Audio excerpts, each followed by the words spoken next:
Welcome to Your Anxiety Toolkit.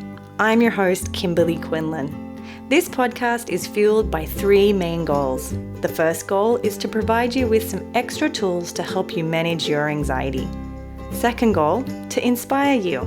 Anxiety doesn't get to decide how you live your life. And number three, and I leave the best for last, is to provide you with one big, fat virtual hug. Because experiencing anxiety ain't easy. If that sounds good to you, let's go.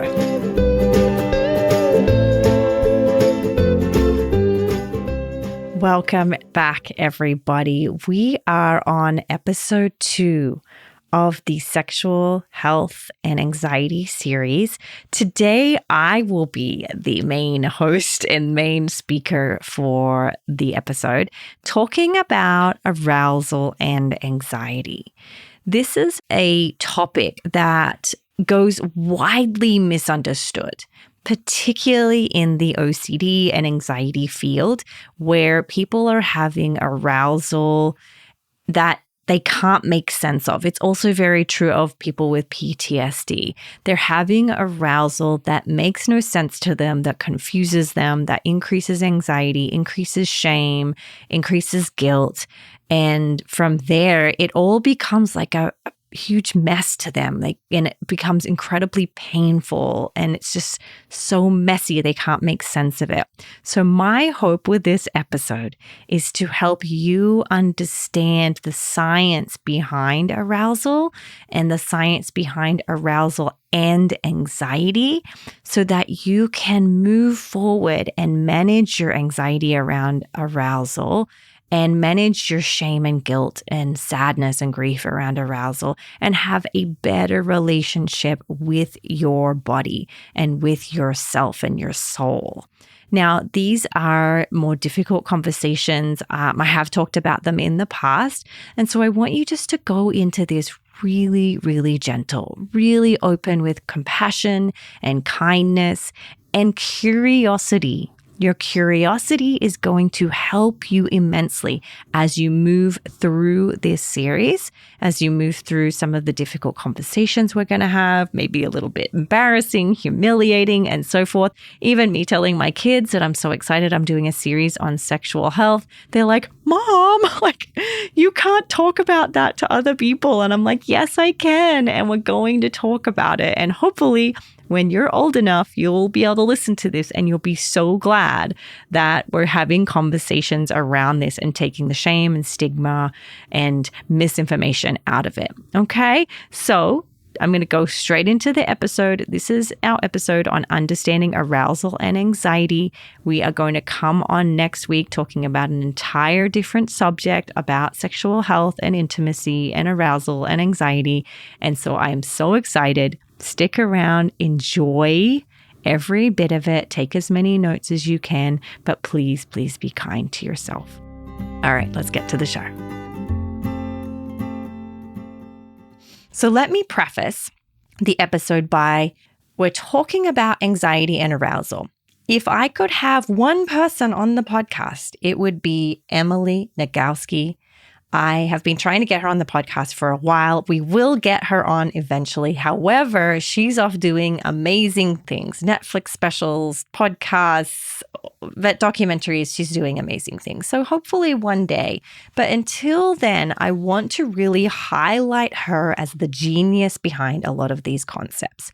Emily Nagoski is a doctor, a psychology doctor. She is a sex educator. She has written 2 amazing books that, well, actually 3 or 4, but the ones I'm referring to today is Come As You Are.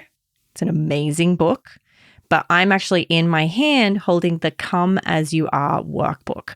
I strongly encourage you, after you listen to this podcast episode, to go and order that book. It is amazing. It's got tons of activities.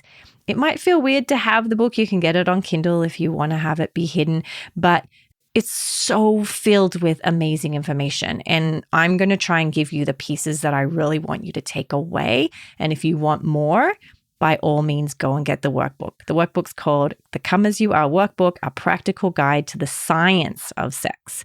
The reason I love it is because it's so helpful for those who have anxiety. It's like she's speaking directly to us, right? She's like, it's so helpful to sort of have this context. So here's the thing I want you to consider starting off.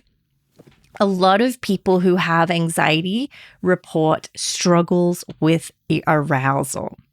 We're going to talk about two different struggles that are the highlight of today. Either you have no arousal because of your anxiety, or you're having arousal at particular times that concern you and confuse you and alarm you. And so you could be one or both of those camps. So let's first talk about those who are struggling with arousal in terms of getting aroused. So the thing I want you to think about is commonly, this is true for any mental health issue too. It's true for depression, anxiety disorders, eating disorders, dissociative disorders, all of them, really.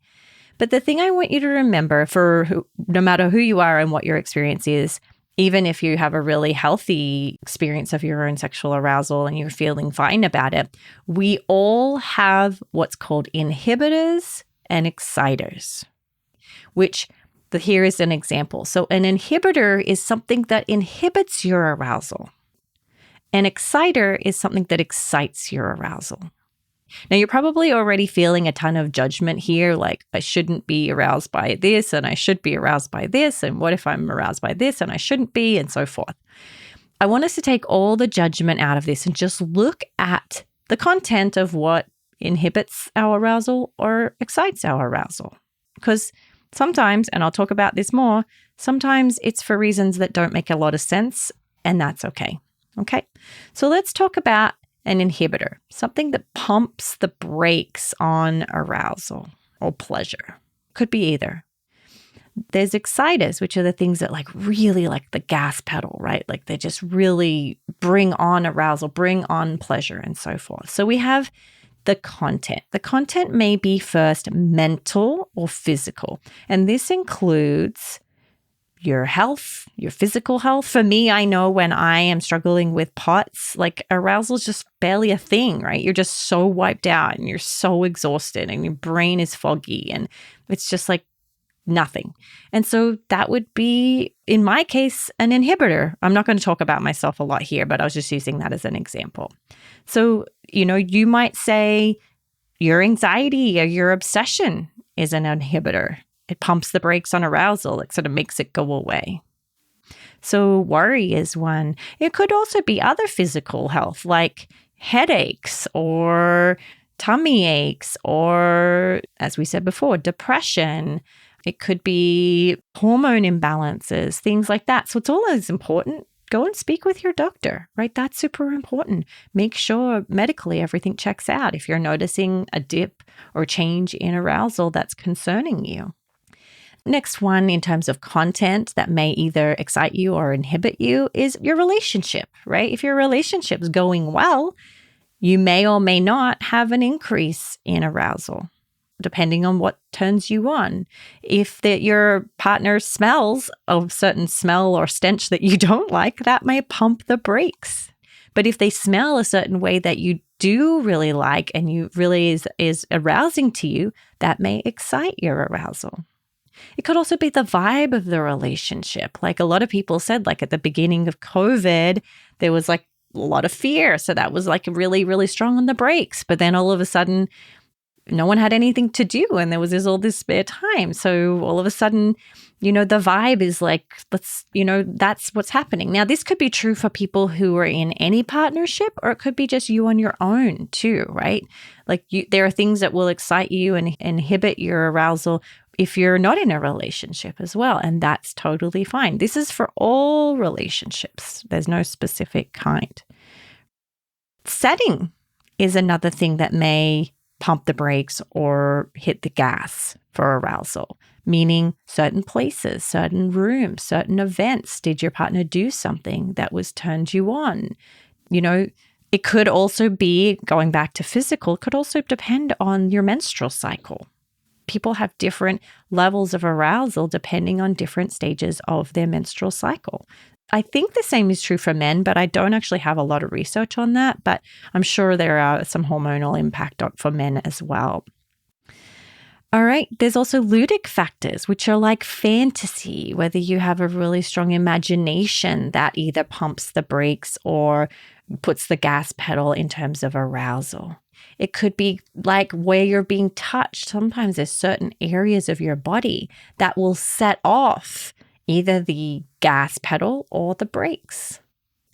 It could be certain foreplay, again. So really what I'm trying to get at here is breaking it down according to the workbook, but there is so many factors that may influence your arousal. Another one is environmental and cultural and shame. If arousal and the whole concept of sex was shamed or is looked down on, or people have a certain opinion about your sexual orientation, that too can impact your gas pedal and your brakes pedal. So I want you to sort of explore this, not from a place of like pulling it apart really aggressively and critically, but really curiously, and check in for yourself. What arouses me? What presses my brakes? What presses my gas? And just start to get to know that. Again, in the workbook, there's tons of worksheets for this, but you could also just consider this on your own.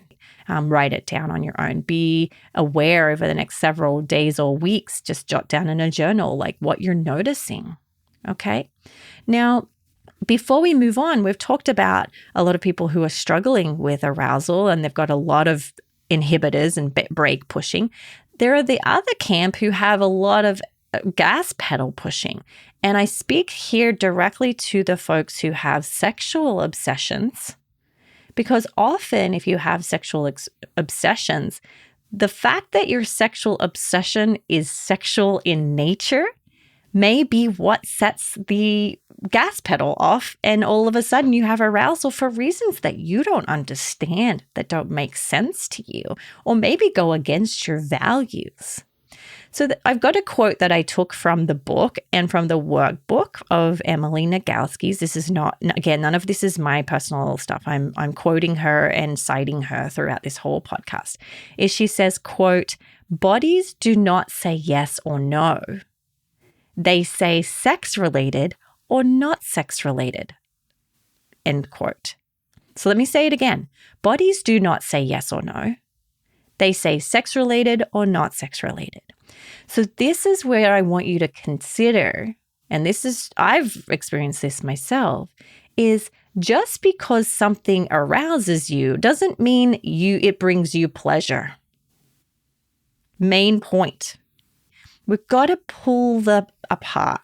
Culture has led us to believe that if you feel some groinal response to something, you must love it and want more of it. An example of this is for people with sexual obsessions. Maybe they have OCD or some other anxiety disorder, and they have an intrusive thought about a baby or an animal. Bestiality is another very common obsession with OCD, or it could be just about a person. It could be just about a person that you see in the grocery store. When you have a thought that is sex-related, your body sometimes, because the context of it is that it's sex-related, your body may get aroused. And our job, particularly if you have OCD, is not to try and figure out what that means, right? Is not to try and resolve, like, does that mean I like it? Does that mean I'm a terrible person? What does that mean, right? So I want you to understand the science here to help you understand your arousal, to help you understand how you can now shift your perspective towards your body and your mind and the pleasure that you experience in the area of sexuality. So again, the body doesn't say yes or no. They say either sex-related or not sex-related. Here's the funny thing, and I've done this experiment with my patients before, is if you look at like a lamppost or it could be anything, right? You could look at the pencil you're holding and you think about, and then you sort of bring to mind a sexual experience, you may notice arousal. again, it doesn't mean that you're now aroused by pencils or pens. It's that it was labeled as sex related. And so often your brain will naturally press the accelerator. So that's often how I educate people, particularly who are having arousal that concern it. It's the same for a lot of people who have sexual trauma, is they maybe are really concerned about the fact that they do have arousal around a memory or something. And then that concerns them. What does that mean about me? And the thing to remember too is it's not your body saying yes or no. It's your body saying sex related or not sex related. And so it's important to just help remind yourself of that so that you're not responding to the content so much and getting caught up in then compulsive behaviors. A lot of my patients in the past have reported, particularly during times when they're stressed, their anxiety is really high, life is difficult, any of these content we went through, is they may actually have a hard time being aroused at all. Some people have reported getting an erection and then it completely going for reasons they don't understand. And I think here it's not we want to practice again non-judgment, instead move to curiosity. Is there's probably some content that impacted that, which is again very, very normal.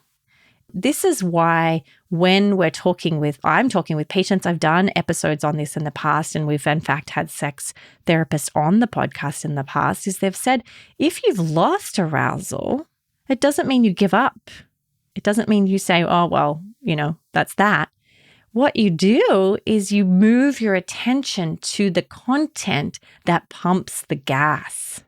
And when I mean content, it's like touch, smell, the relationship, the vibe, being in touch with your body, bringing your attention to the sort of dance that you're doing, whether it's with a partner or by yourself or in whatever means that works for you.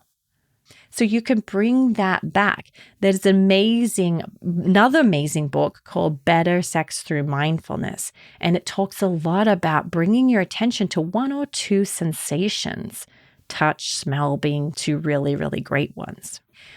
Again, if your goal is to be aroused, you might find it's very hard to be aroused because the context of that is pressure. And I don't know about you, but I don't really find pressure arousing. Some may, and again, this is where I want this to be completely judgment-free. Like there's literally no right and wrong.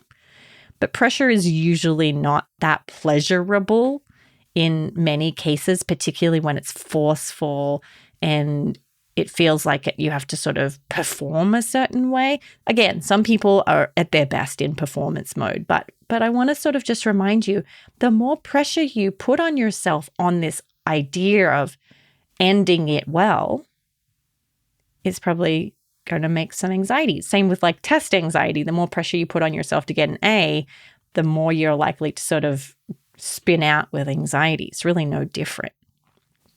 So here is where I want you to catch and ask yourself, is the pressure I put on myself or is the agenda I put on myself actually pumping the brakes for me when it comes to arousal? Is me trying not to have a thought actually, in the context of that, does that actually pump the brakes? Because I know you're trying not to have the thought so that you can be intimate in that moment and engaged in pleasure. But the act of trying not to have the thought can actually pump the brakes. I hope that makes sense. I want you to get really close to understanding what's going on for you. Everyone's different. Some things will pump the brakes. Some things will pump the accelerator. A lot of the times, thought suppression pumps the brakes. A lot of the times, beating yourself up pumps the brakes. A lot of the time, the more goal, like I have to do it this way, that often pumps the brakes. So keep an eye out for that. Engage in the exciters and get really mindful and present. Couple of things here. So we've talked about erections. That's for people who struggle with that. It's also true for women or men. with lubrication. Some people get really upset about the fact that there may or may not be a ton of lubrication. Again, we've been misled to believe that if you're not lubricated, you mustn't be aroused, or that you mustn't want this thing, or that there must be something wrong with you. And that is entirely not true. A lot of women, when we study them, they may be really engaged and their gas pedal is going for it, but there may be no lubrication. And that doesn't mean something is wrong. In those cases, often a sex therapist or a sex educator will encourage you to use lubrication, a lubricant. Again, I've talked to clients and they're like so ashamed of that. But I think it's important to recognize that that's just because somebody taught us that. And sadly, it's a lot to do with sort of patriarchy, and that it was sort of pushed on women in particular that meant they're like a good woman if they're really lubricated. And that's not true. That's just fake, false, no science, has no basis in reality. So we've talked about lubrication, we've talked about erection, same for orgasm. Some people get really frustrated and disheartened that they can't reach orgasm. If for any reason you're struggling with this, please, I urge you, go and see a sex therapist. They are like the most highly trained therapists. They are so sensitive and compassionate. And they can talk with you about this, and you can target the specific things you want to work on. But orgasm is another one. If you put pressure on yourself to get there, that pumps the brakes often.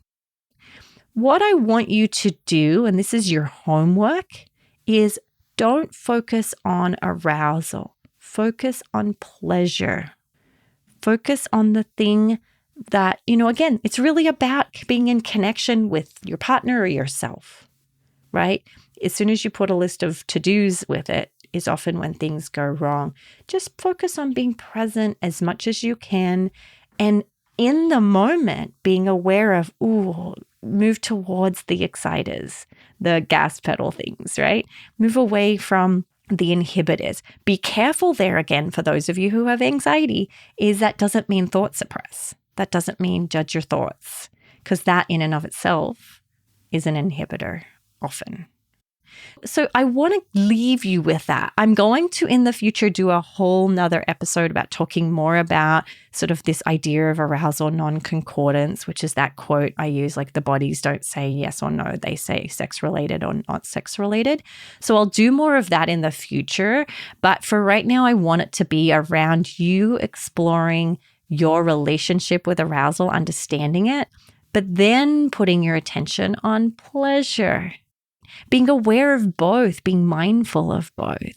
Most people I know that I've talked to about this, and I'm not a sex therapist, again, I'm getting all of this directly from the workbook, but most of the clients I've talked to about this, and we've used some worksheets and so forth, they've said, when I put all the expectations away and I just focus on this touch and this body part and this smell and this kiss or this fantasy or being really in touch with your own body, when I just make it as simple as that, and I bring it down to just engaging in what feels good, sort of use it as like a North Star, right? You just keep following, that feels good. Okay, that feels good. That doesn't feel so great. I'll move towards what feels good.